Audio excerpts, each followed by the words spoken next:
What is going on, everybody? Welcome back. It is Apocalypse Movies and the Fandalorian Club. And as you can see, we are one member short today, but that is okay. Brian and I will be holding down the fort, just as we did yesterday with Marvel Rewind, our Miss Marvel review. We'll be here talking Star Wars today as Obi-Wan Kenobi has released its fifth and penultimate episode. We have one episode left. Penultimate. One episode left.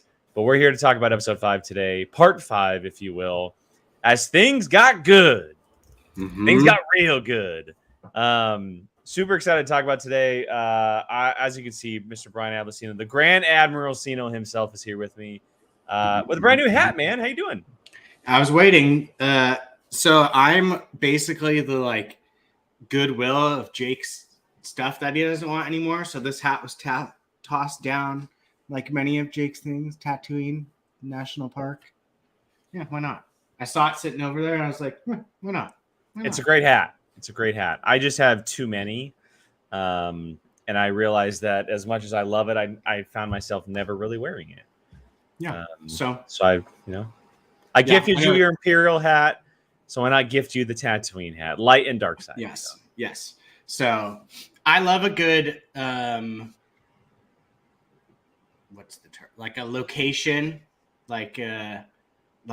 whenever those old, not propaganda posters, but you like the Disney ones, like the Star Tours posters. Yeah, where it's like Hoth, cool as vacation a posters, vacation posters, like those type things. Those crack me up. So it's like, yeah, why not?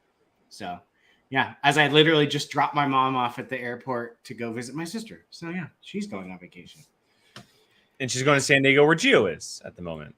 Yeah. Funny enough. So probably on the same flight. I know Gio's already there. I saw his Snapchat. He's already there. Oh, all right. Well, yeah. My mom's been a nervo wreck. She's never flown out of Sacramento, even though it's like the easiest, nicest airport maybe that. Wait, why is she like? Because she's afraid of like how to go through the airport, or she's just never been. So a new place, she doesn't want to get lost. I'm like, Mom, you go in a straight line. It's literally. Well, I mean, you do have to jump on a tram. I'll give her that.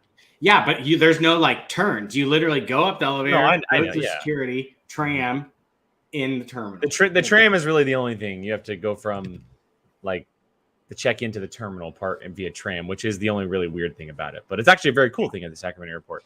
Anyway, hello to Andy in the chat, the only one who's popping in so far. We see a couple of you watching.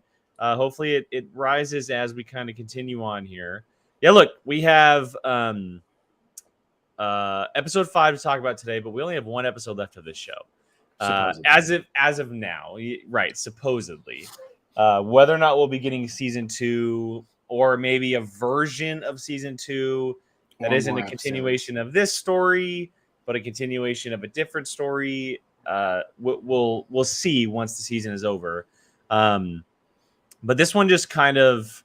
They took everything we've been watching, and then they took everything we've been hoping for and said, here you go, everybody, and dropped the hammer down with episode 5. I'm going to let you start, Brian, since you gave it to me yesterday on Rewind. Some quick thoughts, reaction to part 5 of Obi-Wan Kenobi. Love it. My favorite thing that Disney does is let people bitch, moan, and complain about things they want, and when they don't get it in the first episode, they throw the show under the bus, and then once it appears, this show is amazing, and that's exactly what happened this time. So yeah, I'm enjoying it. It may not be for, I really am. It may not be for everyone, but guess what? It's for me. I like it. Haven't complained about it since, and I am enjoying the ride, especially Vader. Yeah, well, we're gonna get to Vader, but I posted a TikTok on. I don't know if it was our POV chat or if I did it publicly, but I found this guy on TikTok that I just love his takes on movies and TV because he's so I don't give an F. This is what I like, etc. And he totally has summed up my thoughts every single week. Mm-hmm. Love I think it's his name is at movies and stuff. I don't know. He's really, really good, but. You were saying about people complaining and they were complaining after the first episode because they didn't get Clone Wars flashback, and after the second episode, and the third episode, and the fourth episode, there's a lot of those people online.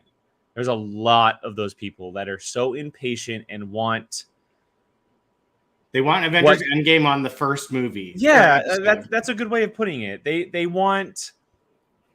just want what they want right away rather than letting a story build to it. And after watching this episode, as much as I wanted like every episode to have a Clone Wars flashback, it only made sense in this episode so far. Out of the 5 we've seen, it only made sense in this episode. You obviously could have had it, and it did. There was when Obi-Wan found out that he was alive, but or the back to tank. But I mean, but the back to tank ultimately was like a 5-second scene. Exactly, that's what I'm saying. This was like it fit great in this episode. So I mean, I was gonna have you kind of start us off, but is that where we want to start? It was the flashbacks. Like, is that kind of how we wanted to? I mean, that's the first thing that happened. It's the opening, but they happen throughout the entire episode. They're spaced perfectly. But yeah, we open the episode on Coruscant. And it's before episode 2, which is really cool. It's a super flashback. And it's not Obi-Wan's flashback. No, it's not. It's Vader's flashback. It's Vader's flashback, and it has a major part of the story once we wrap back around to the end. But what a cool way to give us what we had, but also something new, because we never saw them in training sessions like that.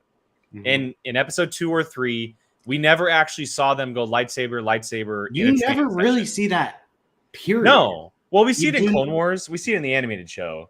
But in live action, we don't actually ever see training happen. No, there's never sparring with lightsabers. Sparring is a great way of putting it, because it's very a boxing term. And like, what a cool way to show us again, like bring us back to that relationship, obviously, but also tie into what's currently happening. And at the time of us watching it, not realize that once we see Vader and Reva fight, it has major implications for what's happening. Did you immediately know it was the flashback? 100%. I saw Coruscant.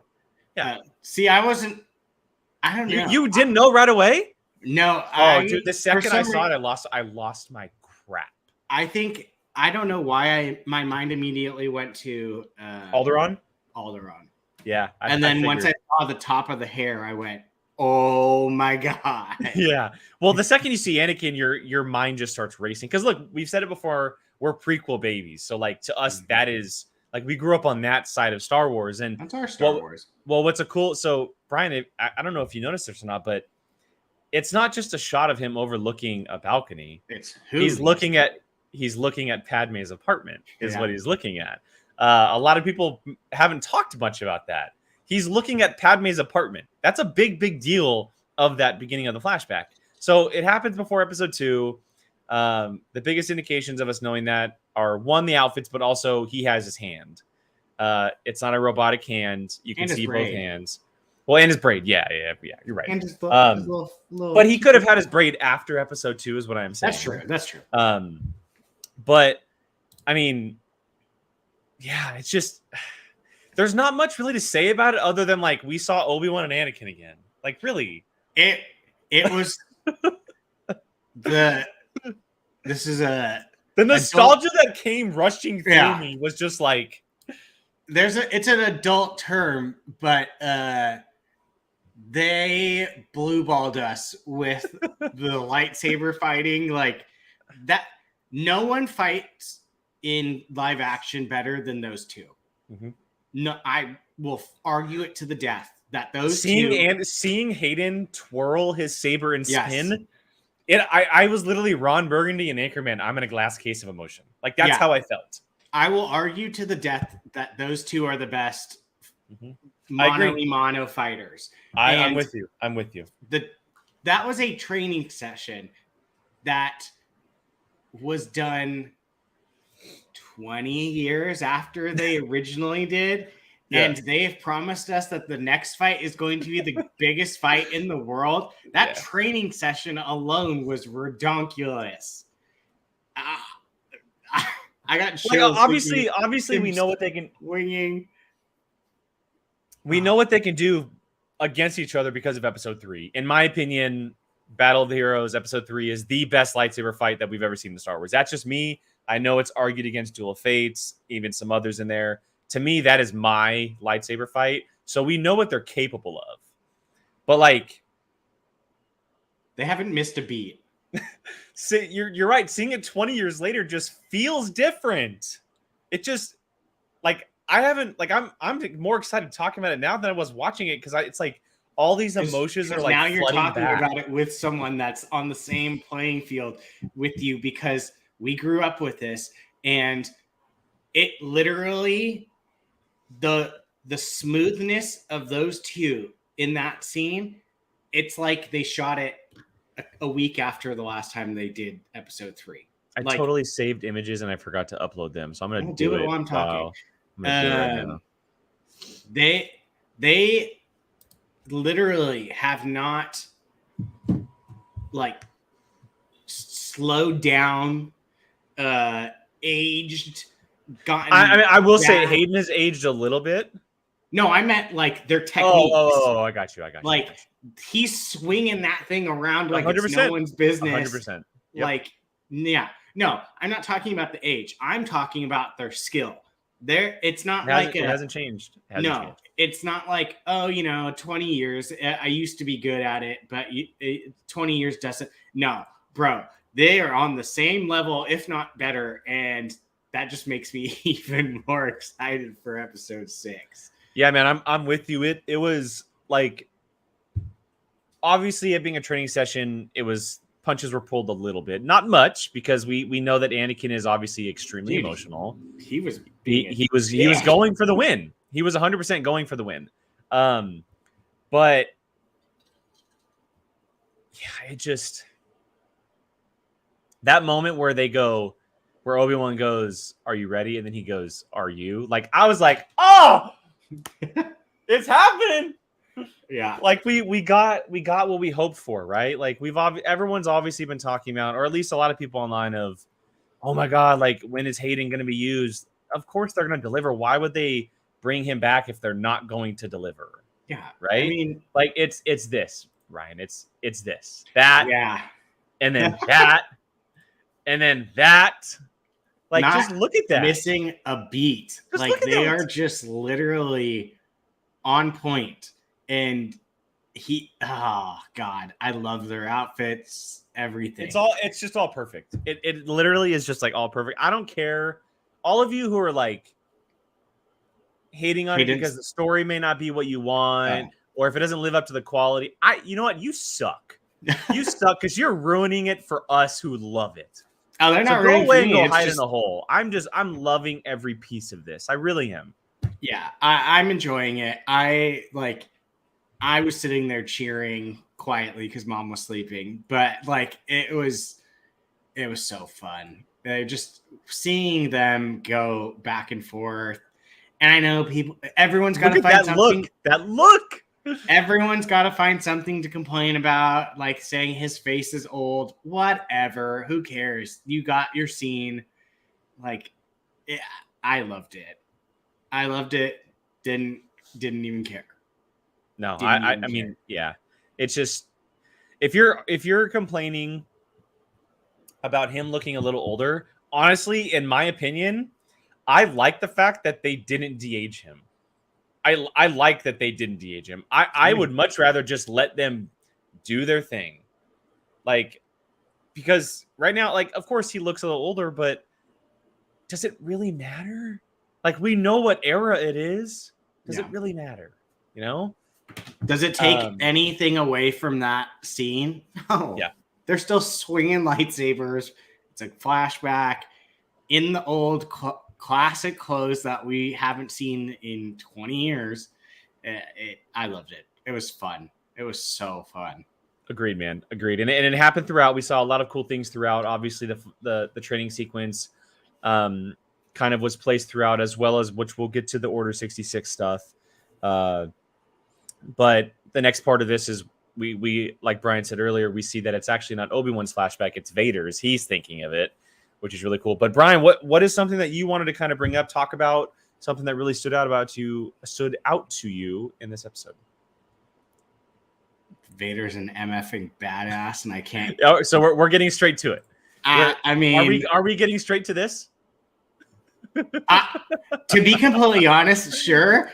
My favorite thing was him grabbing the ship, pulling it down, and ripping the thing to pieces. That is a serious Star Killer move, but it was 10 times better than Star Killer. I lost my mind. Yeah, like, my hair on my arms and my mouth.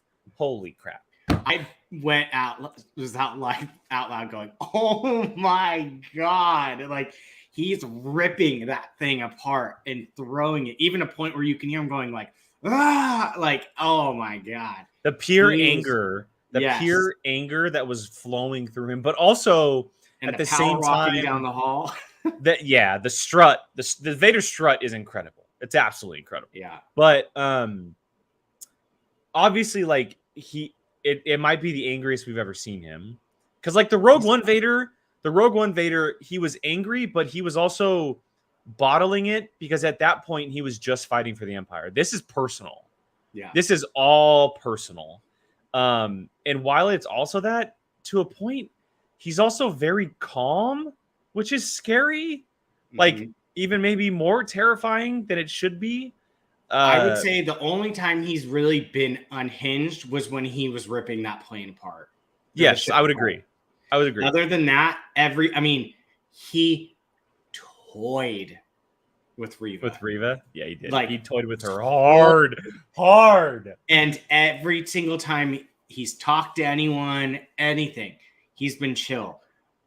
He thought he had his hands on Obi-Wan in front of him, and he was ripping that ship to shreds, and then it wasn't there.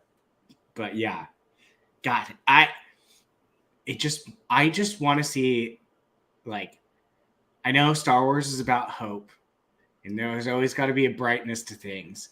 Give me a Vader show where he's just running. We're getting one. We're 100% getting running through things. Like, here's my theory. So, as much as I don't like it, what if season 2 of Obi-Wan is actually a Vader season?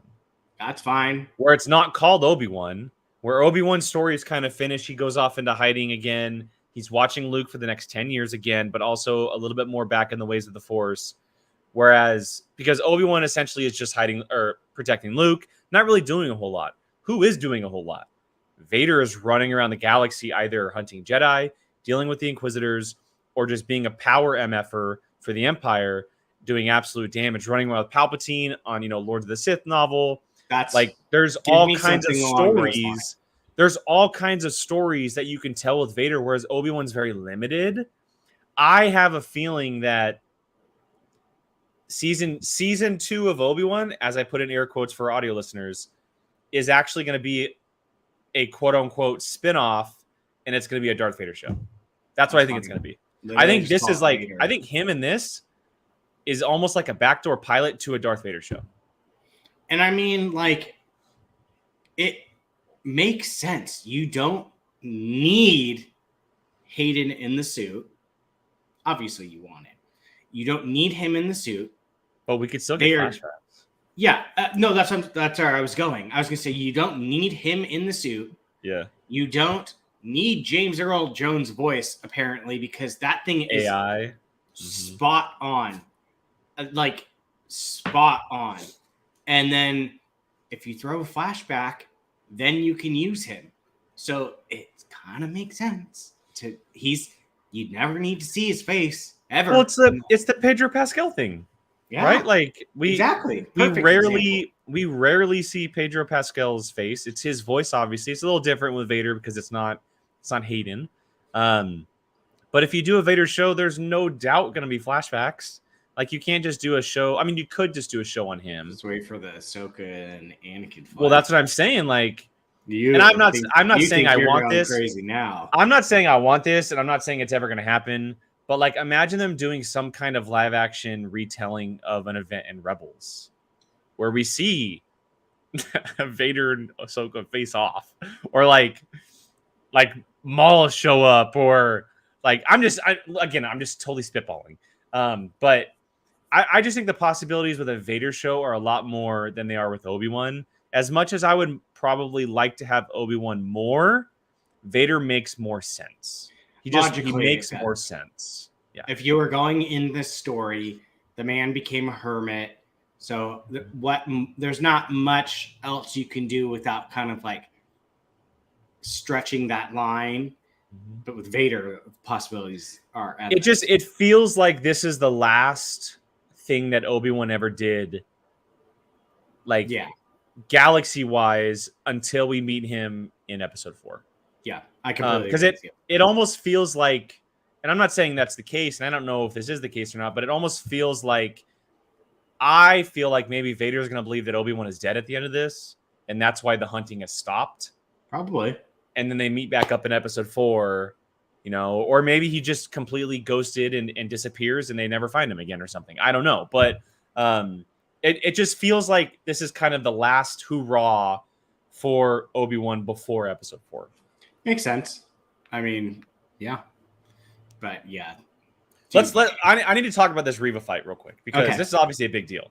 Like, this is a really, really big deal. So you called it. We talked about it every episode. You called it. Reva has been hunting. Andy literally messaged me going, "Holy crap, you called it!" Yeah. So Reva has had a backdoor plan this entire time, where she's an Inquisitor. She's a dark side user, but she's using it to her advantage to hunt Vader. As Obi-Wan puts it, you're hunting him. And that scene between the two of them, by the way, where they're talking through the walls, was fantastic. Mm-hmm. Fantastic. That's where we got the flashback of Order 66. We'll get to that. But at the end of the episode, we get that moment where after Obi-Wan flies off, Vader isn't able to catch him. Reva tries to sneak up behind him, and full Vader comes out. It's revealed that he's known the entire time. He's essentially just been waiting for her to make her move. And as you mentioned, Brian, he completely toys with her from start to finish, to the point where for about 80% of the fight, he's not even using a saber. No. Which is the most badass thing I have ever seen in my entire life. The moment that stands out to me the most is when he does, well, not just that, when he does the force push, he goes up and then out. Mm-hmm. Where he's essentially doing like some karate kid type stuff. Shang-Chi vibes, where the mom just Shang-Chi, there you go.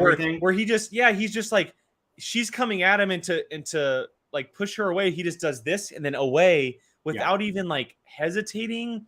And it's obviously the moves that we're seeing from the flashback of Obi-Wan and Anakin from before Episode 2 at the beginning of the show or the episode. And just like, he beat her and fought her like that without even pulling his saber out. He never needed to touch his own saber. No. And then that moment where he grabs both and he's like, what are you going to do? Like, really, what are you going to do? Ahsoka stance does it. It was very Ahsoka stance.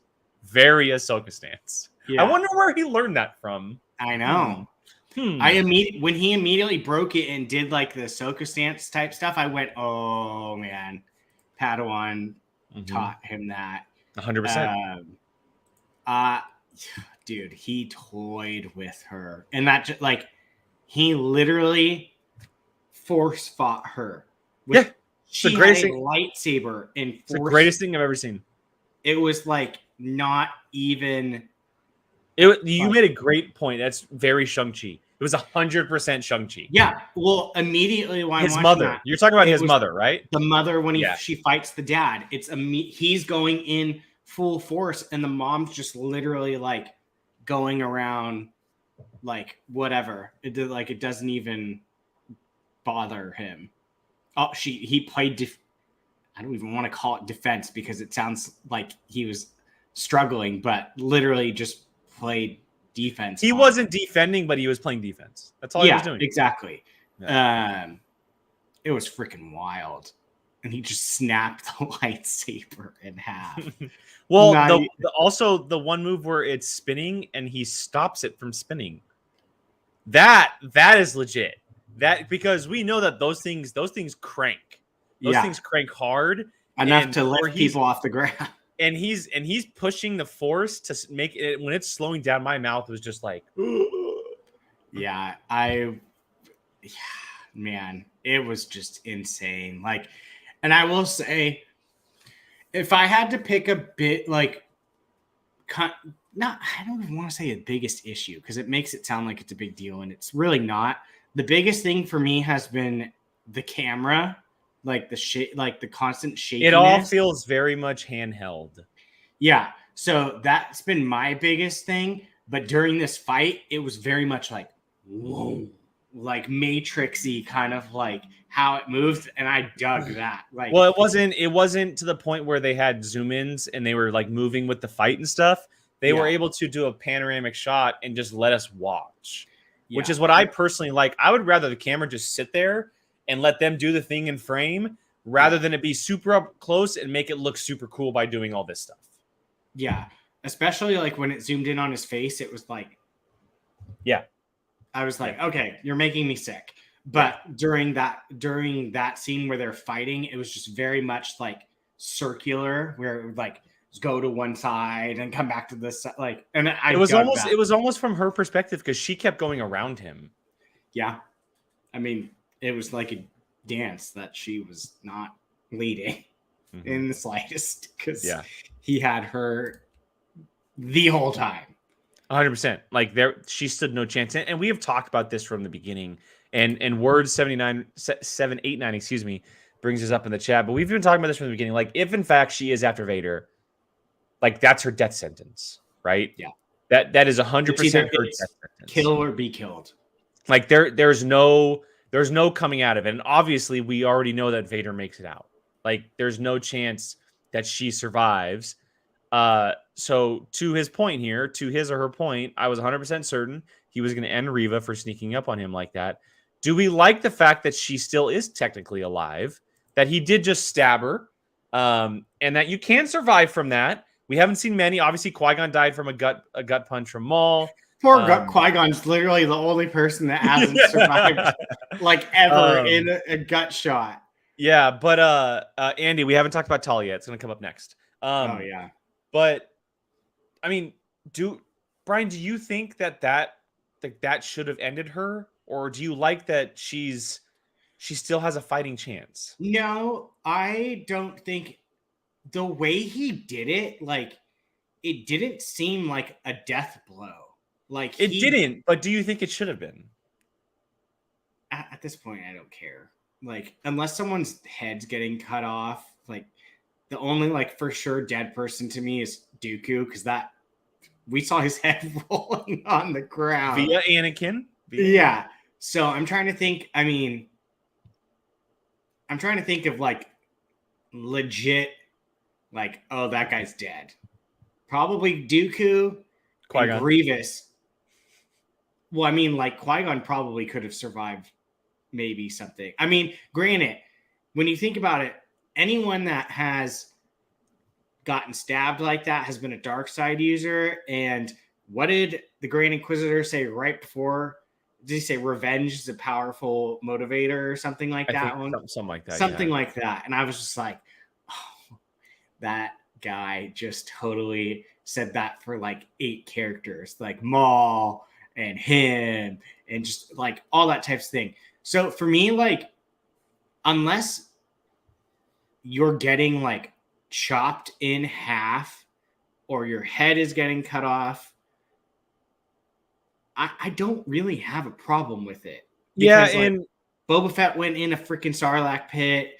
I mean, people are getting stabbed left and right. Arms are getting chopped off. Well, that and we know that lightsabers, they cauterize wounds. They're so high in temperature that the second they cut anything, it stops all blood flow.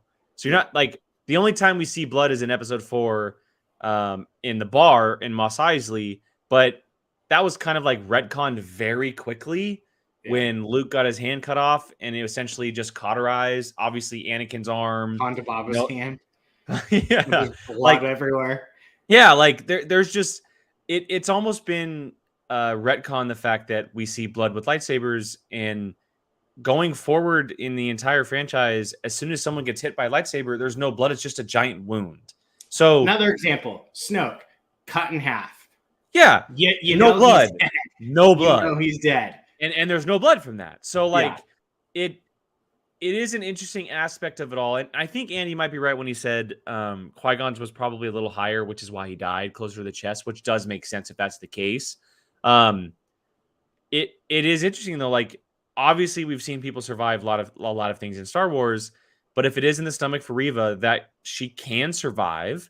And obviously Book of Boba Fett, Mandalorian, we've seen that you can have your body replaced with parts. Yeah. Like that is also this is like what, 20 almost 30 years in the past, so we don't know what the technology's like, but you can do things to fix yourself. And look, and I know that he's an alien, he's got multiple stomachs, but the Grand Inquisitor's alive and he got stabbed in the stomach. So like, yeah. There you go. I don't, it's just me. Star Wars, I've kind of just become accustomed to like, I'm more accepting of deaths and not deaths. Like, especially if it's a wild one, like I'm like, I mean, the simplest death that I can think of is Jabba the Hutt's being choked by a chain. Like, okay, like that one, I'm like, he's probably not coming back from that. But like stabbing with a lightsaber doesn't, I'm not convinced unless like people are Snoked or Dooku'd or like Mauled. It is, you can't really even say Maul anymore because again, he got cut in half and he came back. Yeah, you're right. Yeah. Again, I'm fine with it. Watch, Dooku's gonna come back as a floating head. That one, I would be a little more confused on that one. But I mean, like, look at Grievous. The man was literally a brain and a heart and eyes. Mm-hmm. Everything else was and lungs. Everything else was mechanical on him. Pretty for the most part. Yeah, and muscles. But sure. So like, there's no line to me in Star Wars. So if people are freaking out about it, okay, like I get it. Like in normal life, someone's gonna stab you through something like that. You probably aren't gonna make it. But we're in a world where wild crap happens. It's more tolerable to me. Like if it was Marvel or like DC, something like that, I'd be like, oh, yeah, that person's probably dead. And if they came back, I'd be like, yeah. Star Wars is a whole different ball game. Plus, what Andy said, the dark side, you could kind of do whatever you want. Yeah, well, I think Andy is referring to what Word 789 is saying here. Why does Reva seem to be more angry at Obi-Wan than the guy who actually killed all of her friends, Vader? Yes, to the dark side, it kind of twists and makes you act a little bit differently. But I also say that at that point, she's still trying to hold on to her cover. And she thinks that's what's best. Like she's been holding on to this cover for so long as an Inquisitor, and she thinks Vader doesn't know, but Vader clearly does. And she wants to be able to sneak up on him at the time of, him having his mind elsewhere. And that's what I'm believing anyway. That's kind of where my head's at. My head is along the lines of like her thinking, how could you not like be upset? Like you left us. Like, how could you not know? Like it's just her being upset at the situation, and he is the easiest to blame in the fact that I don't want to say he doesn't feel bad because obviously he feels bad, but like that's not something he's like kind of focused on. Like it's not like, oh, you poor thing, like you were one of the younglings and blah blah blah. No, he's like worried about Leia and all these other things. So I think like she's pissed off at him that he's not that like I said in the episode 1 or 2, whatever, like she holds him partially responsible. In turn, her anger is coming from Vader because he killed her friends, but But Obi-Wan was his master. That's a big deal of it. That's So, a very big deal that it happened because Obi-Wan was his master. Exactly. So and I think Andy and I just said that at the same exact time. Yeah, it's the fact that he's partially to blame for it, if not in her mind, like the reason for it. Hence why the flashbacks happened this episode. Exactly. Because Reva was revealed to obviously be hunting Vader in this episode. Why is she angry at Vader? Well, she's angry at Vader because of the Order 66 stuff, which we're going to get to. And then she's also angry at Obi-Wan because Obi-Wan was his master. Anakin was his Padawan. To Reva, he let him turn. Yeah. It's partly Obi-Wan's fault that all happened to Reva. Okay, before we get to Order 66, I want to split up and talk a little bit about Tala and Ned B, because I haven't seen, obviously the episode is full of lightsabers and, flashbacks and stuff, but I've seen a very little amount of conversation going on about these two characters from this episode. And I'll say it right now, out of all the new Star Wars stuff we're getting on Disney Plus, Tala is top 3 new characters that I've ever met in this universe. I love her. It's funny. Out of this series, I have heard 0 complaints for her character. People love her character. No. If someone is saying bad things, I've yet to find it. Because every single person I have seen on Twitter, talked to, is over the moon in love with this character. And she's great. She's a freaking fantastic character. And damn it, I was so certain that there was a human inside of that. I was so certain. No, just a badass droid. Yeah. I love those characters are so good. No, I think someone. Yeah, I think Tala and Ned B are such great additions to the universe. Very short-lived, obviously, but their impact is great. She's obviously been a fighter, and she's been trying to right wrongs ever since joining the Empire from the very beginning. It's clear that she has regret for initially believing in what they're doing, and then realizing later on, okay, no, that's not who they are. I need to do my best to fix this. That's exactly why she stayed as a spy rather than just getting out completely. She even explains her story of why she changed. And that moment, that the whole sequence of them running down the hallway and fighting and trying to escape, and then ultimately ends with Tala and Ned B sacrificing themselves. So emotional for such an unexpected moment. And the moment 3-episode character. Yeah, and we saw Ned just a handful of times.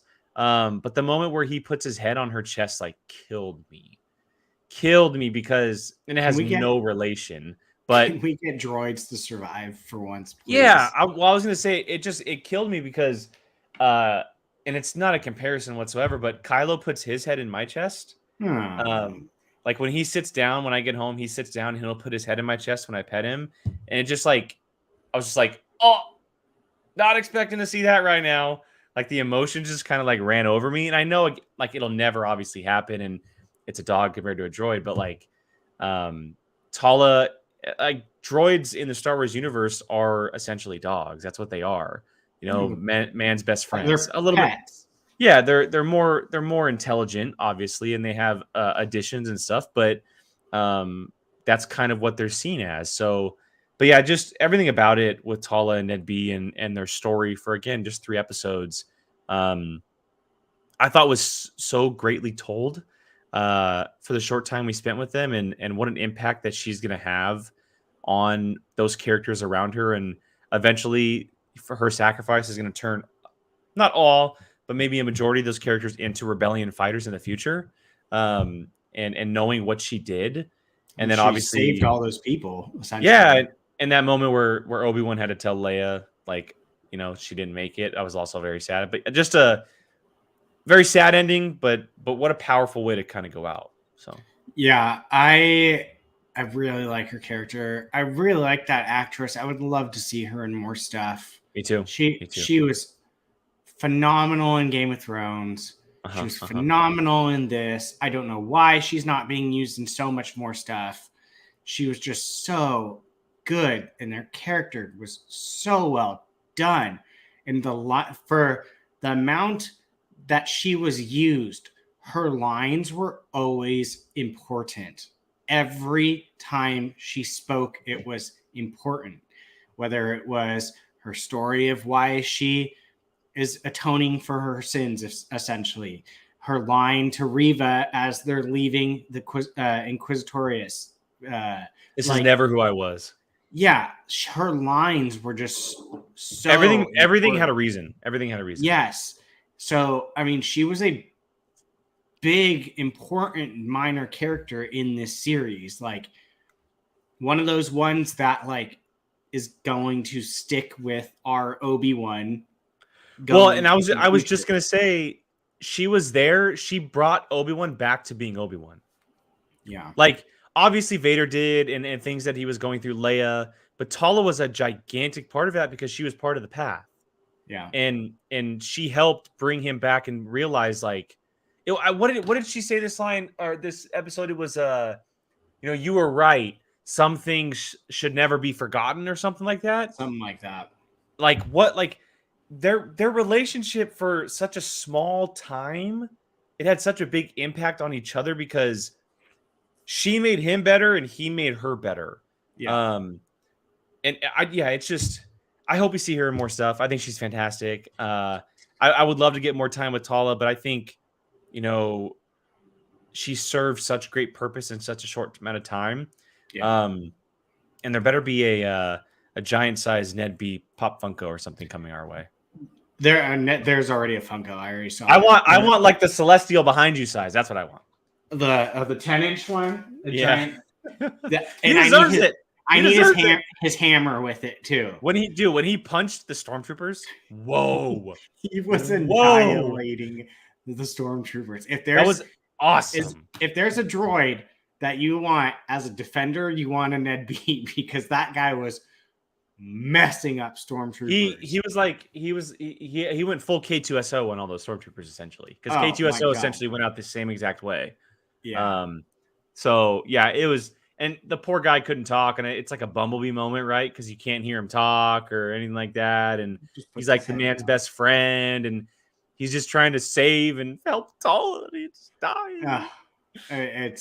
We got to move on from the sadness. I hate when a droid dies. That honestly it sucks. For me, when a droid dies, it's a dog that dies in a movie. 100%. I 100%. hate it. That's why I made the Kylo reference. Yeah, that's what I take it as. Yeah, that's 100% their version of like a man's best friend, a pet, 100%. Household pet, etc. Anytime a droid dies, it's the exact same feeling. For sure. Okay, so let's move on from the sadness to something that's a little bit even more greater sadness. That's Order 66 flashback. Dude, I knew something like was. If Star Wars bad boy Anakin. Oh my god! If Star Wars, look at that shot, the 501st and everything. It's wild. If Star Wars ever opens up in any capacity that says "warning," this may trigger. Things are going down, and I immediately went, "Oh, we're getting more Order 66." If they're showing that, I did not expect him to go around shish kebabbing kids, dude. They literally went there, and you know what? I give them major props because. We've known this for is a long Disney time, at the end of the day. We've known for a long time that Anakin's done that, right? We saw the scene in episode 3 where he turns the lightsaber on. He's got the younglings in the room, and we obviously know what happens from there. We find their bodies later on. Yeah. But if you're going to tell a dark story about someone like Anakin Skywalker, who was supposed to be the chosen one, bring, the light back, all that good stuff, turning into the most villainous character of all time, you have to show it. You have to give credence to what he did to make him that person. It's very right? So really quick. Sorry, I didn't mean to cut you off. No, you're fine. It gives me very much Game of Thrones. You needed a reason to despise Joffrey. 100%. He was like to the point where you hated the actor because you hated the character. I flipping hated that kid. I hated that kid. And so he's going to need to do things in the show to make you hate him. He shushed your mom children. So I feel full on swiped at them, but I do have a question for you, Brian. Did he stab Reva? He kind of poked her a little bit. I think he did stab her. So he swiped he swiped the other ones and he stabbed her, and she survived, essentially, is what we're saying, right? I think he definitely like I know the one, because we get the moment where she's stabbed in present day, and it's a great double take. The scenes going back and forth. Yeah. So good, so brilliant. I wish I brought up a close up of Hayden in the hood, but so it seems like, and she said it in the episode, but she hid underneath the dead bodies and felt them go cold, which that line was just like, oh my God. Oh my God. Well, like, so what? Rough. Like that, like, are you serious right now? You felt them go cold? It's just God. Like, it's rough. That's the only way I can think, is just like, God, you're gonna literally say, I felt the bodies go cold. Like, that is dark. So bad. So bad. I just found the image. I'm gonna okay right now. I want to bring it up though. Why? Because it looks great. That's fair. Yeah, dude. The fact that they're they're making you feel like it is not something that they're just glossing over. Like, no, it is him doing what he did, which was a despicable act of murdering younglings as well as his fellow Jedi. Right here. That. Look at that. And it looks like it's paining him to do it too. Look at that. Yeah, it's damn. Like the reflection of the blue. From man. Okay, well, on that note, and we can get back to Order 66, but do you like the lightsabers? Because I don't know why there's conversation going on about the looks of the lightsabers. Have you seen this? People are talking about the look and the glow of the lightsabers. That they're too bright, or like they're too bright and too big. I don't think they've looked ever like better. I think they look perfect. Personally. Do we want the like original Obi-Wan that's like this big? Like people are talking about like how big and glowy and like how blue they are. To me, I'm like, I think this is the best they've ever looked. Let me pull this image in. Like, I don't. That looks perfect to me. I mean, I don't see the like. Why is there an argument behind the lightsabers? Yeah, I don't. This is news to me that I don't understand. Like, to me, the word says they are chunky prequel lightsabers. What does that mean, though? Like, isn't that what we want? I mean, this to me falls under the category of I need to find something to complain about. Yeah, I agree. I don't know. This is news to me. I have not heard people complain about lightsabers. It's the literal definition of a nitpick. It's the literal. Yeah. And people can nitpick all they want, but I'm just saying, in my opinion, I don't think the lightsabers have ever looked better. I think they look fantastic. Yeah, this falls under the I need to find something to complain about. So apparently no one likes thick lightsabers. Don't ask me. I don't know. No, John, I didn't ask why they're nitpicking. I'm just saying it falls under the nitpicking line. We're just kind of spitballing here at this point. Andy brought up something that I want to talk about. I don't know if he actually did, meaning stab Reva in the flashback. It might just be how she remembers it because he didn't have a scar. Whoa, hold on a second. I mean, can you tell? I don't know if you can tell. I guess it's supposed to be on that left eye. I mean, I guess. I don't know. I mean, that is a good call, Andy. That is a really good call. Because obviously at this point he had the scar. But at the end of the day, like, it's not light enough to say whether or not it is there. But you definitely could be right in the fact that maybe that's how she remembers it, but it's not actually how it happened. Oh, I'm sure. I mean, that. How many times have we told a story and maybe forgot a part and just said something, or embellished it a little bit, or been so angry at someone for something that you would kind of like almost add to the reason, like, and overskip things. Like I said, I think he pokes her with her. Like, he didn't like full on like slash or do anything. Almost kind of exactly how he did it in the end. Like, he just kind of. I think it's almost identical. Yeah. Yeah. I think it's almost identical. Yeah. Yeah. I'm still trying to get over the fact that people are complaining over chunky lightsabers. Like, yeah, I know, right? I'm pulling up one more image I want to bring up that I think is one of the most beautiful shots we've seen, but it won't pull up. Damn it! Which one is it? Or do you want to wait and drop it? I'm trying to think. It's a 4K shot, which is why I'm doing it. Oh, I also loved the like aerial shot of them outside the hangar door where it's the stormtroopers all lined up and she's walking down the aisle, and especially when she's walking down, the ones that are on the walkway go like form in,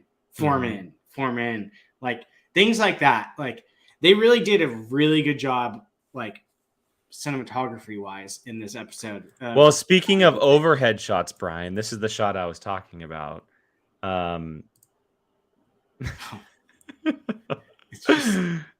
Look how great that looks. Like, are you joking? It's obviously a callback to episode 3, right?